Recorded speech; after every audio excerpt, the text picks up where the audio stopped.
श्री स्वामी समर्थ. अक्कलकोट नगरीत त्या काळी श्री स्वामी समर्थ महाराजांचे नाव सर्वत्र प्रसिद्ध झाले होते. लोक दुरून दुरून त्यांच्या दर्शनासाठी येत असत.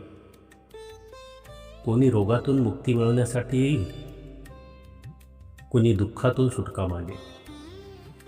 पण प्रत्येकाच्या जीवनात स्वामींचे दर्शन म्हणजेच एक मोठे भाग्य मानले जाईल.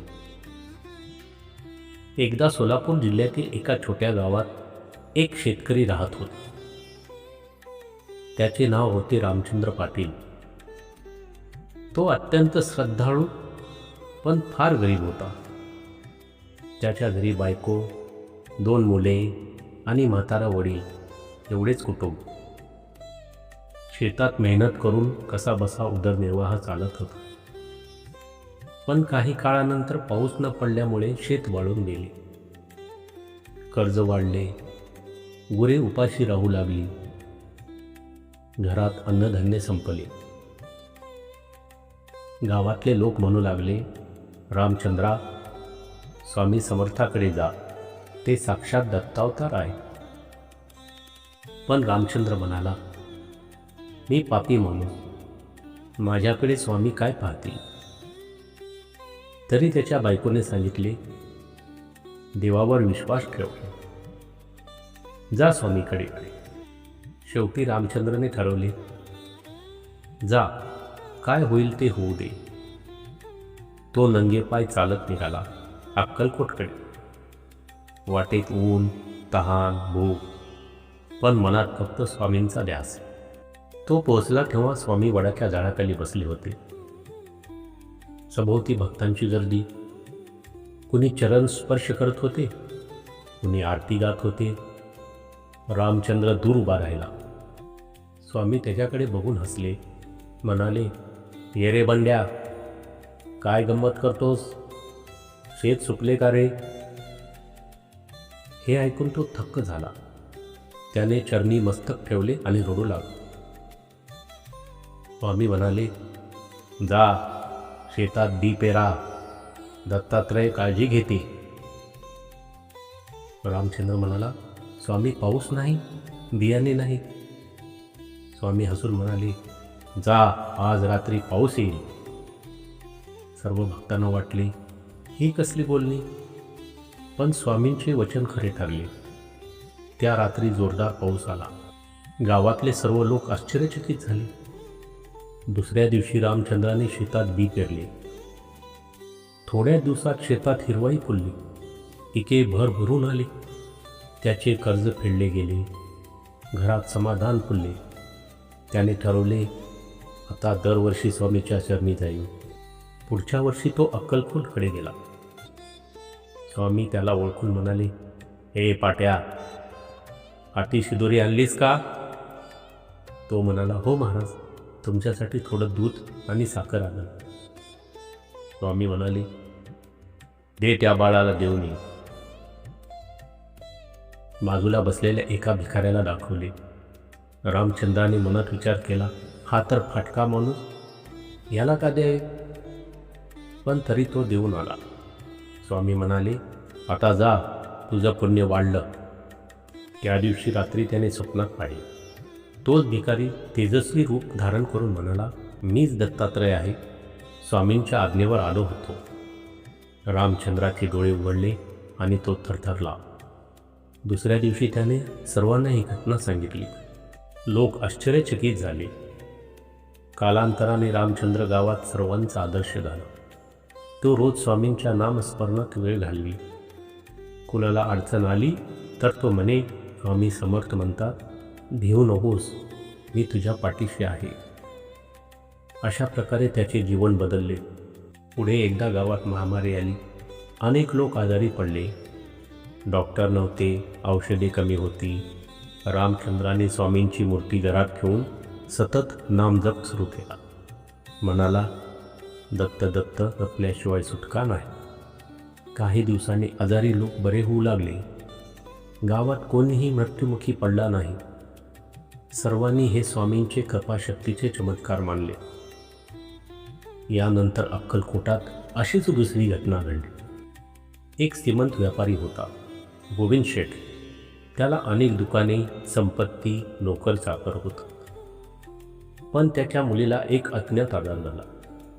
मोठमोठे वैद्य, हकीम, डॉक्टर कोणीही उपाय सांगू शकले नाही. शेवटी कोणीतरी सांगितले, अक्कलकोटच्या स्वामी समर्थाकडे जा. शेठ आणि त्याचे कुटुंब स्वामीच्या दर्शनाला गेले. स्वामी त्यावेळी चिलम ओढत बसले होते. शेठ नमस्कार करून म्हणाला, माझी मुलगी मरते महाराज. स्वामी काही बोलले नाही. थोडा वेळ शांत राहिले आणि मग म्हणाले, जा गाईला दूध पाज. सर्वांना अर्थ कळला नाही, पण शेठने तशीच आज्ञा पाळली. घरी गेल्यावर गाईला दूध पाजले. दुसऱ्या दिवशी मुलगी उठून बसली. ती पूर्णपणे बरी झाली. सर्वांनी स्वामींचा जय जयकार केला.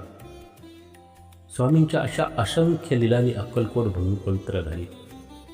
त्यांचे बोलणे कधी कठोर, कधी बालसुलभ असे, पण त्यांच्या प्रत्येक शब्दात परमसत्य दडलेले असे. कोणी लोभाने आले, कोणी श्रद्धेने, पण सर्वांना त्यांनी आपलं केलं. एके दिवशी स्वामी एका तलावाच्या काठी बसले होते. एक ब्राह्मण आले आणि म्हणाले, माझा मुलगा हरवला महाराज. स्वामी म्हणाले, तो तुझ्या घरी आहे रे, का बघ. ब्राह्मण विचारात पडला, मी इथून आलो, मुलगा घरात कसा असेल. पण घरी जाऊन पाहिले, मुलगा दारात बसलेला. तो रडू लागला आणि म्हणाला, स्वामी समर्थ की जय. स्वामींचे एक वैशिष्ट्य म्हणजे ते कोणाचाही धर्म, जात, पंथ विचारत नसत. त्यांच्यासाठी सर्व जीव समान. एकदा एक मुसलमान फकीर आला. त्यालाही त्यांनी आशीर्वाद दिला. फकीर म्हणाला, माझ्या घरात अन्न नाही. स्वामी म्हणाले, जा घरात बघ, भाकर तयार आहे. फकीर गेला आणि खरंच त्याच्या घरात गरम भाकर होती. लोक म्हणत, स्वामी म्हणजे चालते बोलते देव. त्यांच्या चिलमेत अग्नी असे, पण अंतःकरणात करुणा. ते जे बोलायचे तेच घडायचे. त्यांच्या एका भक्ताने विचारले, महाराज तुम्ही कोण. स्वामी म्हणाले, अक्कलकोटचा वासी नाही रे, त्रिकाळ ज्ञानी आहे. कधी म्हणत, मी अज्ञात देशातून आलो. कधी म्हणत, मी तोच नरसिंह सरस्वती आहे. त्यामुळे लोकांनी त्यांना दत्तावतार मानले. स्वामींचे आयुष्य भक्ताच्या सेवेत गेले. ते जेवण घेत नसत, पण लोकांच्या भुकेचा नाश करीत. कुणी म्हणे, माझं नशीब फिरवून टाका. स्वामी म्हणत, कर्म करा, घेऊ नका. एकदा एक विठोबा भक्त आला. तो म्हणाला, माझ्या विठोबाला सोडून दुसरा देव नाही. स्वामी म्हणाले, विठोबा मीच आहे रे. आणि क्षणात त्यांच्या रूपात विठ्ठल दर्शन झाले. तो भक्त रडत राहिला. अशा असंख्य घटनांनी स्वामींची कीर्ती चारही दिशांना पसरली. पण स्वामी नेहमी म्हणत, मी काही करीत नाही, सर्व दत्त करतो. त्यांचा साधा नियम होता, नामस्मरण करा, दया करा, दान करा. शेवटी त्यांच्या शरीरातील तेज हळूहळू कमी होऊ लागले. भक्त चिंतेत पडले. स्वामी म्हणाले, भिवू नका, मी सर्वत्र आहे. 1878 साली चैत्र शुद्ध त्रयोदशीच्या दिवशी त्यांनी समाधी घेतली. पण त्यांच्या आवाजाचा नाद आजही अक्कलकोटमध्ये ऐकू येतो. भिवू नकोस, मी तुझ्या पाठीशी आहे. आजही लाखो भक्त अक्कलकोटला जातात. स्वामींच्या समाधीवर नारळ, फुले, तुलसी वाहतात. कुणी जय जय स्वामी समर्थ म्हणतो, कुणी दत्त दत्त. आणि अनेकांना आजही अनुभव येतो की स्वामींची कृपा कायम आहे. एक स्त्री सांगते, मी नोकरीत अडचणीत होते. मी स्वामींच्या फोटोला नमस्कार केला आणि दुसऱ्या दिवशी समस्या सुटली. दुसरा भक्त सांगतो, माझ्या मुलाला मोठा अपघात झाला, पण स्वामींच्या नावाने त्याचे प्राण वाचले. अशा असंख्य अनुभवांनी लोकांच्या हृदयात विश्वास दृढ झाला आहे. स्वामी समर्थ म्हणजे श्रद्धेचा आधार. त्यांच्या दर्शनाने जीवन उजळते. ते सांगतात, सत्कर्म करा, नाम घ्या आणि दया ठेवा. त्यांच्या वचनामध्ये जीवनाचे तत्त्वज्ञान दडले आहे. स्वामींचा उपदेश साधा पण प्रभावी होता. ते म्हणत, अहंकार सोडा, सर्व दत्ताची इच्छा आहे. भुकेल्याला अन्न द्या, प्यासल्याला पाणी द्या. दुसऱ्याचे वाईट करू नका, दत्त तुमच्यावर प्रसन्न राहील. म्हणूनच अक्कलकोटचा प्रत्येक कोपरा आजही त्यांच्या नावाने गाजतो. प्रत्येक घरी जय जय स्वामी समर्थ हे गाणे ऐकी येते. त्यांच्या चरणी भक्ताला जेवढी निष्ठा तेवढी कृपा. अनेक लोक आजही सांगतात की त्यांनी स्वप्नात स्वामी पाहिले. ते म्हणाले, काळजी नको, सगळं ठीक होईल. आणि खरोखर दुसऱ्या दिवशी त्यांच्या समस्या संपल्या. स्वामींच्या कृपेने अनेकांना व्यसनातून मुक्ती मिळाली. अनेकांच्या घरात शांती परतली. अनेक रोग बरे झाले. कारण स्वामी म्हणजे केवळ साधू नव्हेत, ते दयामुक्ती आहे. त्यांच्या उपस्थितीत मनात शांतता निर्माण होते. त्यांच्या वचनात दिव्य शक्ती आहे. म्हणूनच लोक म्हणतात, अक्कलकोट स्वामी समर्थ, माझ्या हृदयात तू आली. दुःखाची छाया गेली, आता फक्त आनंद राहिला. स्वामींचे जीवन म्हणजे श्रद्धेचा दीपस्तंभ. जो त्यांच्यावर विश्वास ठेवतो त्याला मार्ग मिळतो. त्यांच्या कृपेने गरीब श्रीमंत होतो, दुःखी सुखी होतो. पण ते नेहमी म्हणतात, मी काही करत नाही, दत्त करतो. स्वामींच्या समाधीस्थानी आजही भक्त ओवाळतात. तिथे बसले की एक अद्भुत शांतता जाणवते. जणू कोणीतरी म्हणत आहे, बाळा चिंता करू नकोस. अशा रीतीने स्वामी समर्थांचे जीवन म्हणजे एक महासागर आहे. त्यात किती खोल उतरलात तरी त्याचे तळ सापडत नाही. कारण त्यांच्या कृपेचा प्रवाह अनंत आहे. त्यांनी भक्तांना कर्ममार्ग, भक्तिमार्ग आणि ज्ञानमार्ग हे तीनही मार्ग दाखवले. त्यांनी सांगितले, सर्व धर्म एकच आहेत, फक्त प्रेम असावे. ज्याने दुसऱ्याला आनंद दिला त्यानेच खरा भक्तिमार्ग धरला. त्यांच्या उपदेशातून जीवनाचे सत्य उमगते. देवावर नाही, स्वतःच्या चांगल्या कर्मावर विश्वास ठेवा. पण तरीही देव तुमच्या प्रत्येक चांगल्या कृतीत सामावलेला असतो. स्वामींच्या चमत्कारांचा शेवट नाही. एखादा भक्त संकटात असला की त्याला योग्य मार्ग दाखवतात. स्वप्नात, ध्यानात की मग अचानक भेटीतली. अनेकांनी अनुभवले की त्यांचा फोटो किंवा नाव घेतले तरी संकट टळते. हेच स्वामी समर्थांचे वैशिष्ट्य आहे, अदृश्य पण सदा उपस्थित. म्हणूनच जगभरात त्यांचे मंदिर बांधले गेले.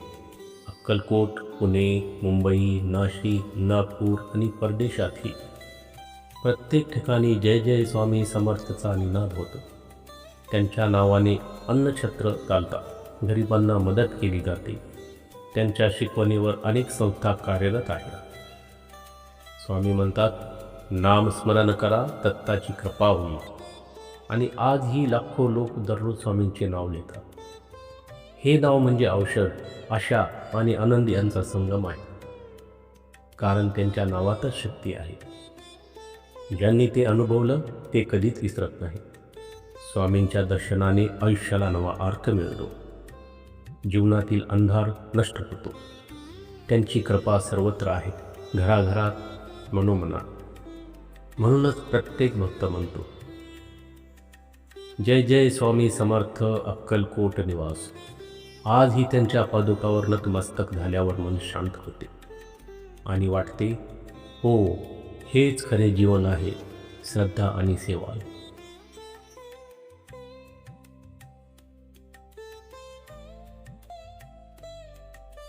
श्री स्वामी समर्थ. जय जय श्री स्वामी समर्थ. श्री स्वामी समर्थ. जय जय श्री स्वामी समर्थ.